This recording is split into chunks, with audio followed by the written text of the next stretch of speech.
시진핑 중국 국가주석이 베트남을 방문하여 미국의 관세 전쟁을 일방적 괴롭힘으로 규정하고 베트남의 공동 대응을 촉구했습니다. 그러나 베트남 지도부는 중국과의 협력 강화 의지만을 밝혔을 뿐 미국의 관세 문제에 대한 직접적인 언급은 피했습니다. 이는 동남아 국가들이 미중 사이에서 어느 한쪽도 편들 수 없는 딜레마에 빠져 있음을 보여주는 것이라는 분석이 나오고 있습니다. 15일 중국 관영 신화통신에 따르면 시 주석은 하노이에서 베트남 지도부와 만나 중국과 베트남은 경제 세계화의 수혜자로 일방적 괴롭힘에 함께 반대해야 한다며 글로벌 자유무역 체제와 산업 공급망 안정을 수호해야 한다고 강조했습니다. 중국은 도널드 트럼프 미국 행정부의 관세 인상을 일방적 괴롭힘으로 규정해왔습니다.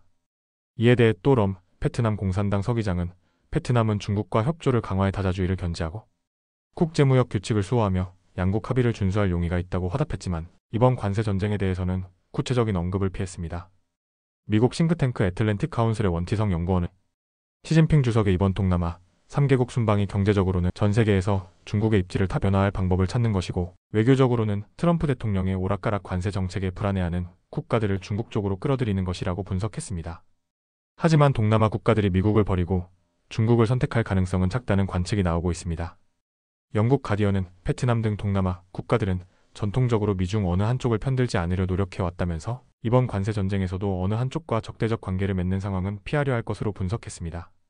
도널드 트럼프 미국 대통령은 시 주석의 베트남 방문에 대해 중국과 베트남이 오늘 만났는데 마치 어떻게 하면 우리가 미국을 망치게 할까를 알아내려고 하는 것 같았다고 말하며 동남아 국가들의 행보를 예의주시하고 있다는 뜻을 내비쳤습니다. CNN은 베트남과 캄보디아 등이 시 주석에게 레드카펫을 깔아주며 환영하겠지만 미국과의 협상에 대비해 조심스럽게 접근할 것이라고 전망했습니다. 동남아 국가들은 시 주석 귀국 이후 미국과 본격적으로 관세 협상을 벌여야 하는 상황입니다.